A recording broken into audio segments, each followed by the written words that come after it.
अब बात हम सूरजकुंड मेले की करेंगे।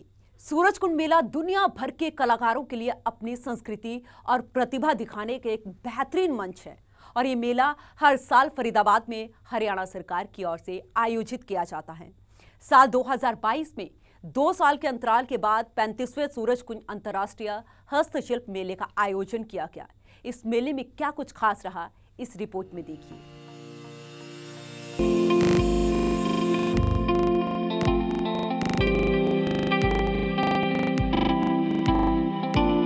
सूरजकुंड, जिसका अर्थ है सूर्य की झील, एक प्राचीन जलाशय है जिसे तोमर वंश के राजा सूरजपाल ने 10वीं शताब्दी में यहां पर बनवाया था।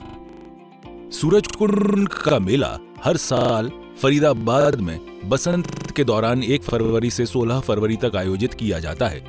लेकिन सूरजकुंड अंतर्राष्ट्रीय हस्तशिल्प मेला कोरोना के कारण पिछले 2 सालों से आयोजित नहीं हो पाया था। वहीं इस बार मेले की शुरुआत 19 मार्च को हुई और 4 अप्रैल को मेले का समापन किया गया। ऐसे में 35वें सूरजकुंड को लेकर लोगों के बीच खासा उत्साह भी देखने को मिला।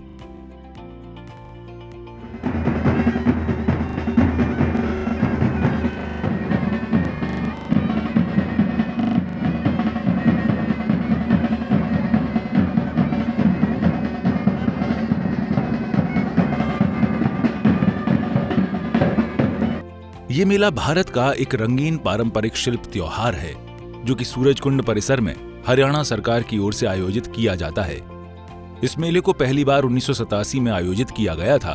वहीं इस मेले की विशेषता यह है कि इसमें भारत के सभी राज्यों के हस्तशिल्प और कारीगरों द्वारा बनाए गए सामान को एक स्थान पर देखा और खरीदा जा सकता है। वहीं परंपरा, विरासत और संस्कृति के अद्भुत समन्वय के साथ साथ माटी की महक सूरजकुंड हस्तशिल्प मेले की एक अलग पहचान है।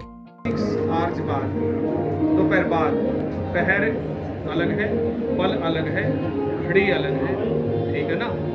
और ये पार्ट, ये हमारा टाइम पे चलता है।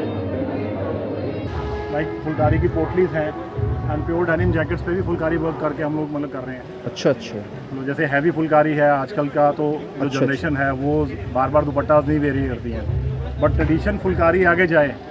And these are the laptop sleeves जो भी हैंड क्राफ्टेड है पूरे। अंदर इसमें लेदर है, क्विल्टेड है, सो दैट लैपटॉप भी सेफ रहे। सूरजकुंड का मेला हर साल एक नए विषय पर आयोजित किया जाता है और इसके आधार पर ही मेले की साज सज्जा की जाती है। साथ ही इस मेले में लोक संगीत का भी आयोजन किया जाता है। वहीं सभी राज्य के कलाकार अपने अपने लोक संगीत का प्रदर्शन करते हैं। ऐसा कहा जा सकता है कि भारतीय कला, संस्कृति और संगीत को एक ही स्थान पर देखा जाए तो वो स्थान सूरजकुंड का मेला है। इस मेले का हिस्सा बनने के लिए भारत से ही नहीं, विदेशों से भी कलाकार आते हैं और मेले में प्रवेश के लिए टिकट निर्धारित किया जाता है। हर साल देश विदेश से लाखों दर्शक मेले का आनंद लेने के लिए यहाँ आते हैं। मेले के आयोजन का मुख्य उद्देश्य भारत की रीति रिवाजों को कायम रखना, अपनी परंपरा को जीवित रखना, कला और शिल्प कला को प्रदर्शित करना। टिकट की कीमत 100 रुपए से लेकर 200 रुपए तक।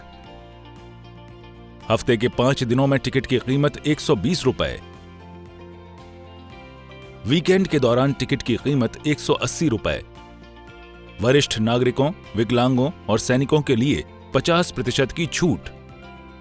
सूरजकुंड मेला सैकड़ों शिल्पियों के लिए रोजी रोटी कमाने का एक अच्छा स्थान है, जहां कलाकार अपनी कला और शिल्प को राष्ट्रीय मंच पर प्रदर्शित करते हैं, जहां से उनके लिए और भी रास्ते खुलते हैं।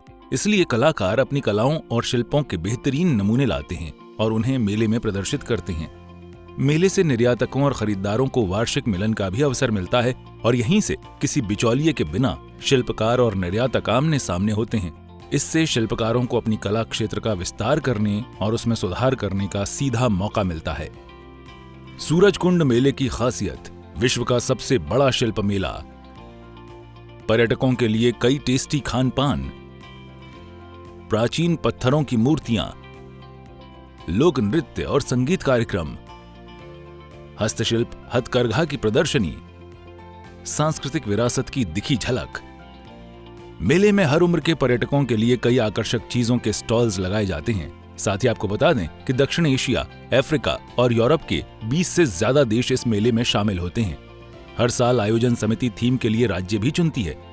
इस कदम के पीछे का मकसद भारत के विविध सांस्कृतिक इतिहास पर जोर देना और इसे अन्य देशों के बीच राज्यों की प्रमुखता को बनाना होता है। 2019 में मेले का थीम राज्य महाराष्ट्र था और साल 2020 के लिए थीम राज्य हिमाचल प्रदेश था। वहीं 2022 में मेले का थीम राज्य जम्मू और कश्मीर था।